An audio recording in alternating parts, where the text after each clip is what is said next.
The masks they wear. Have you seen them? They've fangs, snouts, horns. Like a right proper nightmare. Your Majesty, I beg of you, thrash them bandits, please. Scared to step out into me own fields, I am.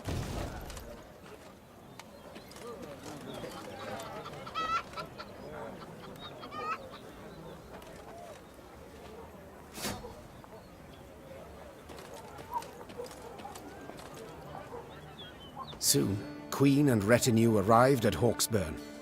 The men stationed there they found standing at attention, baking under the blistering noonday sun.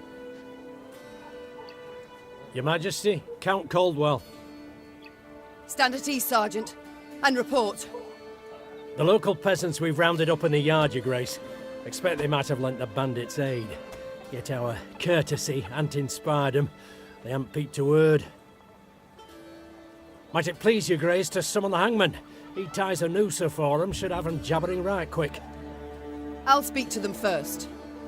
Your Majesty, for the Queen to question commoners, why, it's simply not proper. Whom for? I shan't be stripped of crown and titles for it, so no impediment do I see. Lead me to them. Bow low for your sovereign, Her Majesty, Queen Maeve of Lyria and Rivia. Ha' mercy, Your Grace. We bear no guilt, we simple folk. Calm your hearts, good folk. Though your queen I may be, you are subjects, not slaves. Maeve extended a hand, the royal ring gleaming upon it. Unfamiliar with protocol, a pleb gripped it firmly and gave it a shake as hearty as a good scrub in the tub. My, we shall be addressing one another by name afore long. This is an outrage! Guards! Grab him! I've all in hand, Caldwell. Forgive me, Your Grace. I'm not accustomed, nohow. Nonsense. You've a firm grip, a spry handshake, and a bold spirit I can respect. What do they call you, man? Helmer, son of Florence. Delighted, Helmer. Now understand me, man. I am in dire straits and in need of your aid, so please answer my queries in full and forthrightly. The bandits, whom do they follow? Him, my lady. We seen him. No name, just an odd title. The Duke of Dogs, they call him. My, a blue-blood thoroughbred mutt. Where are he and his hounds bound? Did he say? That recall, Imogen? What do you name? A Gleeton or something? Clayton. Lord Clayton. His estate lies to the south. Sound the horns. Have the men form up. We march at once. Milady! Harbour no ire for the Duke. He's a good man. Gave us proper brass for the welcome we gave him. Shared what grub he had. Shut it, louts! The Queen's had her say. Your Grace, your orders. What are we to do with them?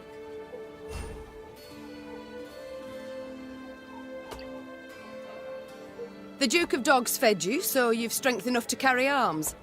And as he gave you coin, you've no need of pay from the realm's coffers. Sergeant, all men of 15 summers or more will join our ranks at once. They'll serve 5 years. No, milady. No! 'Tis mere weeks to harvest. Who'll tend to fields? Maeve set off toward Lord Clayton's estate at a gallop, her mount knocking the peasants aside as it kicked up a cloud of dust. The folk of Hawksburn spoke of the royal visit long after, albeit ever behind closed doors and in hushed tones.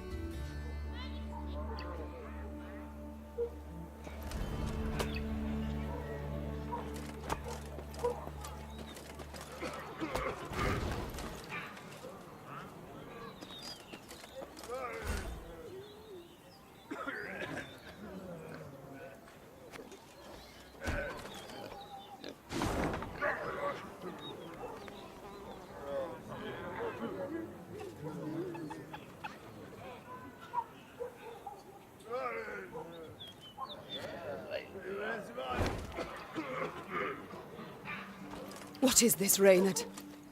Bandits attacking royal tax collectors. In broad daylight. They shall pay dearly, your grace. They shall indeed. And not only they. Rot has crept into Lyria, Reynard. My kingdom has been poorly kept.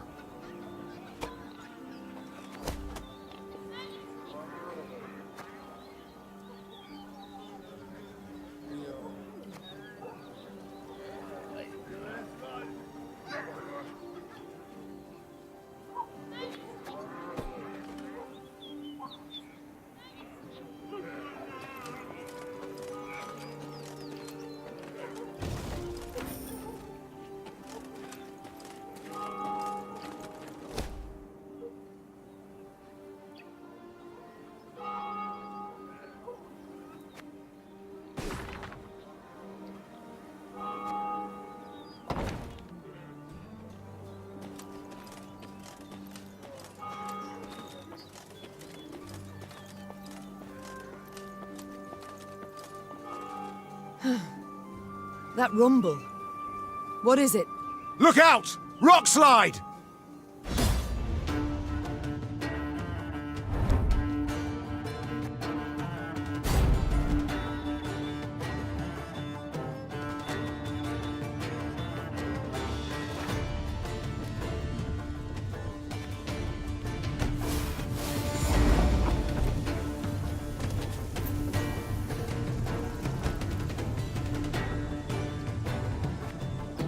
The bluff crumbles! Fall back! Save yourselves! Your grace, the wagon. We can use it as cover. Forward. We must move it forward.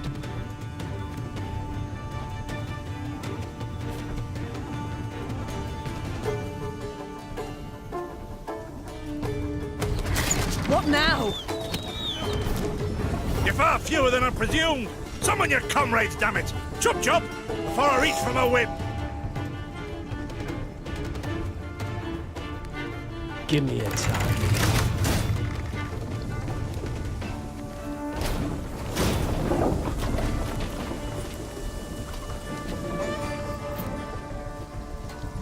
Arbalist to your command.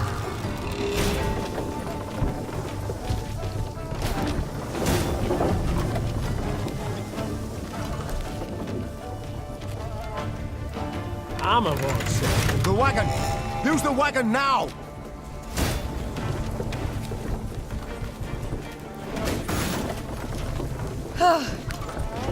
We've come through, Reynard.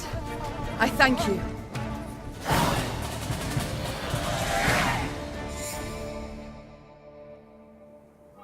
The walls of the temple collapsed. The buttress is doubtless damaged by something.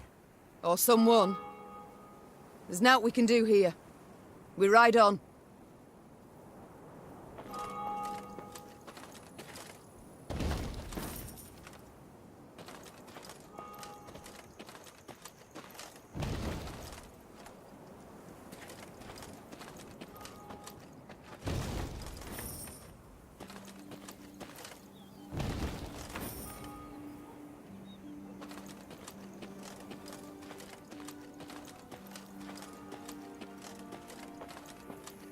A peasant cart, loaded with a heap of hay, came rattling down the road from the opposite direction. Clear the road! Bellowed Count Caldwell, standing in his stirrups. Make way for your queen! The peasants obediently turned their cart into the roadside nettles. As she passed, Meave glanced towards it and froze. Atop the hay bale lay a badly wounded man gripped by fever. The thick, sweet stench of rot wafted from his bandaged legs. Gods. Who did this to him? Meave asked. Bandits? Nay, milady, Replied the cartman. 'twere a beast. Out to the east, down Wetterton way, lies a boneyard, old as the elves, they say. The peasant continued. Clayton was setting snares round about there. Came running back to us, drenched in blood, rattling on about a long-haired wench come climbing out a grave. We's taken him to the good sisters of Melitele here on Bridge. Perhaps they can help him. I'm certain they can. And will. Replied the queen. Though just looking at the wounded wretch, she knew he'd expire before nightfall. God speed you on your journey. The Queen whistled, and her mare resumed its trot. Shall I send for a witcher, your grace? Caldwell asked. One of those freaks should make short work of the monster. Until we apprehend the bandits, I shan't allow a single soul to leave our company. Even on such an important mission as finding a witcher. Meve replied. Any who did would be captured at once. But, if fate brings us near Wetterton, perhaps we'll see to this monstrous harridan ourselves. Your grace, we've only just fought beasts and scarcely escaped with our lives. This she-beast will take a silver sword. Magic formulae. Yet a dozen arbalists will have to suffice. The Queen said, calmly but firmly. And please, Caldwell, do stiffen your spine a bit. Now onward.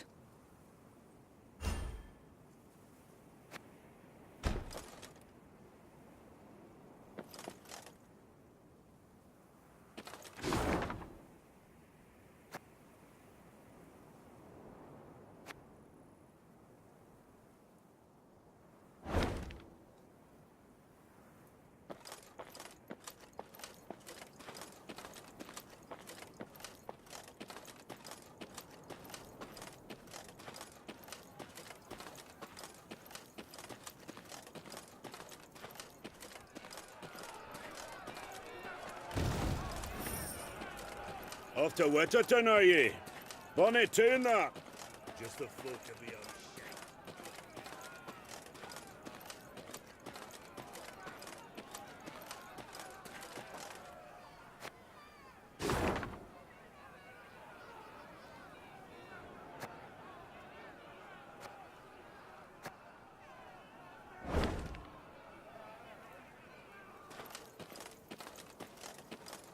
The Lyrians entered the graveyard. Crickets chirped in its tall, windswept grass, and lush green moss covered its crumbling gravestones.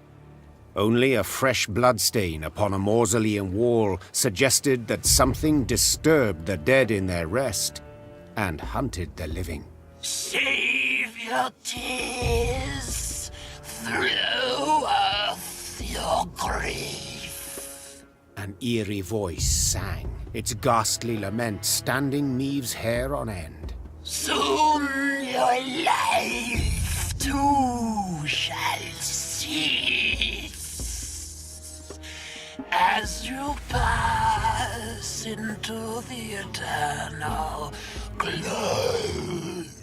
A pockmarked, pustule-ridden creature crawled out from behind some gravestones.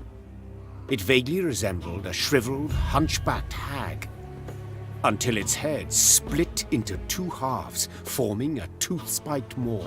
Attack! Everyone!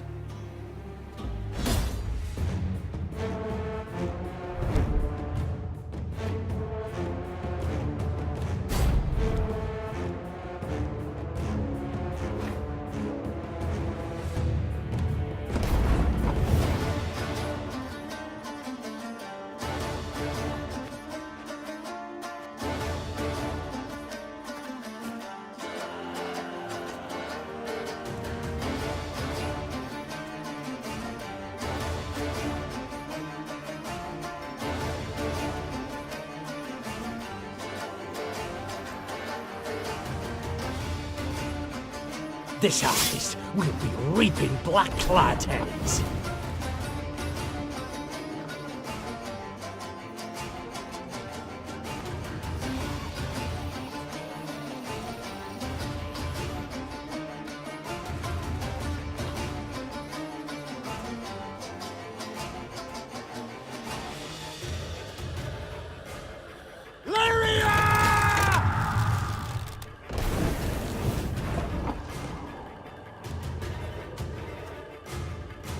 My spirit's willing and how, but these damn boots are killing me.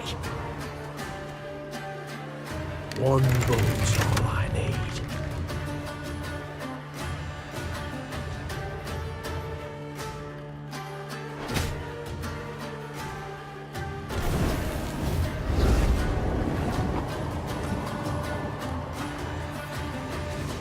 What? Who dares? Give me a time.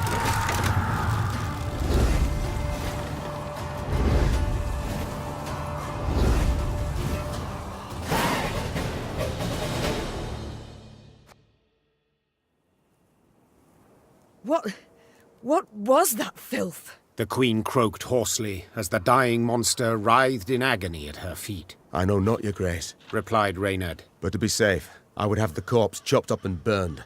Elsewise, we will not be certain it shall not return. Yes, have it done. Meve said, brushing her hair from her beaded brow. But quickly, lest dusk catch us in this foul place. The Lyrians soon resumed their march.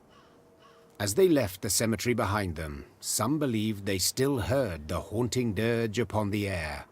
Or was it just the wind, whistling past mossy tombstones?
As they neared Wetterton, the Queen ordered her company to halt.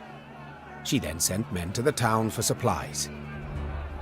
Those sent returned more quickly than she'd assumed they would, their satchels empty, their mounts foaming at the mouth. Your Majesty, the townsfolk have gone right mad. Herded all the elves and dwarves at Market Square. 'Tis a slaughter. The Queen knew well that if she failed to intervene, the town's streets would flow with non-human blood. Just as she knew her meager force might not subdue an enraged crowd.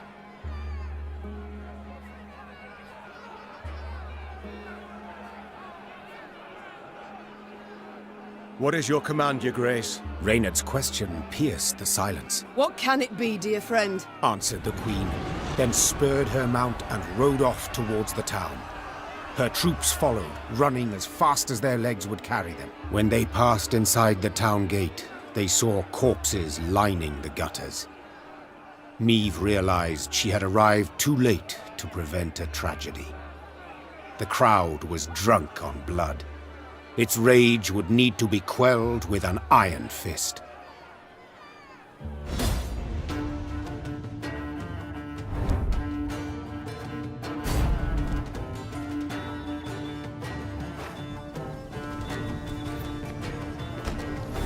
Step away, or see your heads bounce down the cobblestones!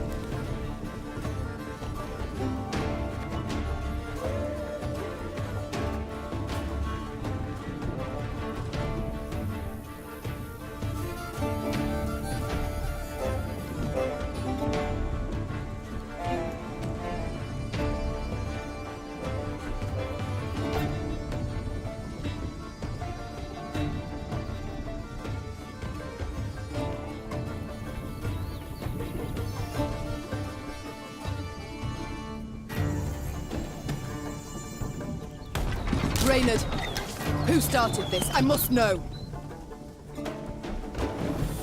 So much hatred. We must put a stop to it.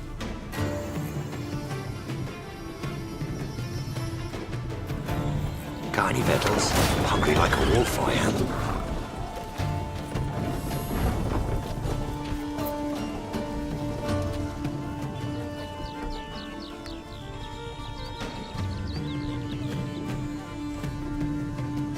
Discipline shall bring us. Strike the largest clusters! Disperse the mob!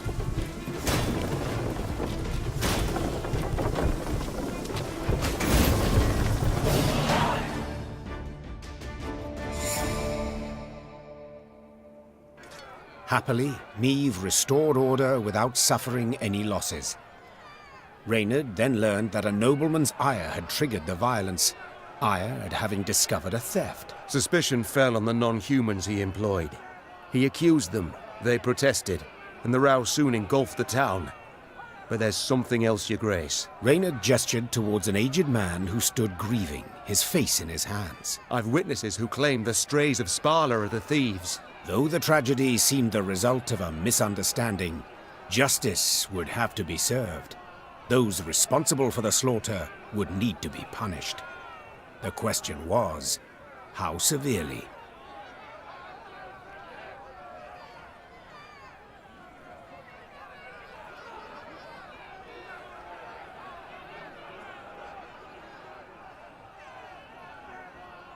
Your excuses I cannot accept, Said the Queen. The vipers who called for the slaughter, they will hang. The rest... Majesty! A townswoman fell to Niamh's feet. Mercy, please! 'Twere words taken wrong, a misunderstanding. A misunderstanding? To don another's cape, pay out insufficient change, these are misunderstandings.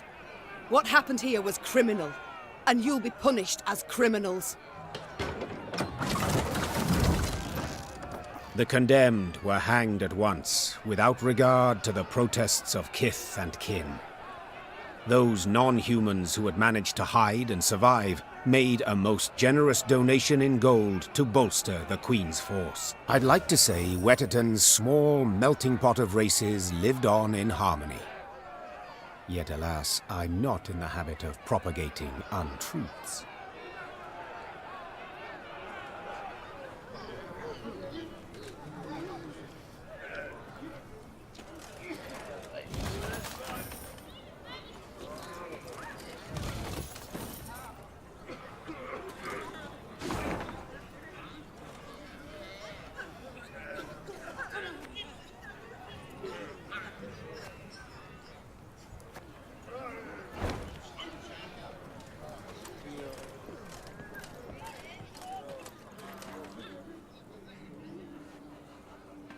Well, well. Seems humans are near the same after all. Well, nothing left in Wetterton for me now. Close me shop and share the road with you.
Those bandits, dressed as demons, they...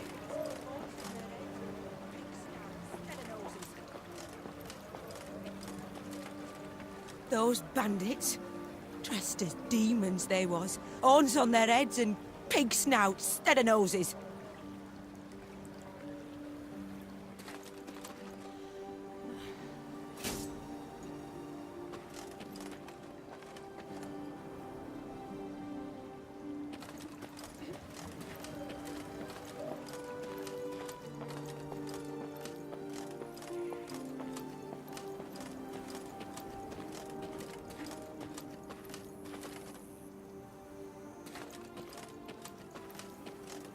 Kneel and pay homage to the gods. You shall be rewarded.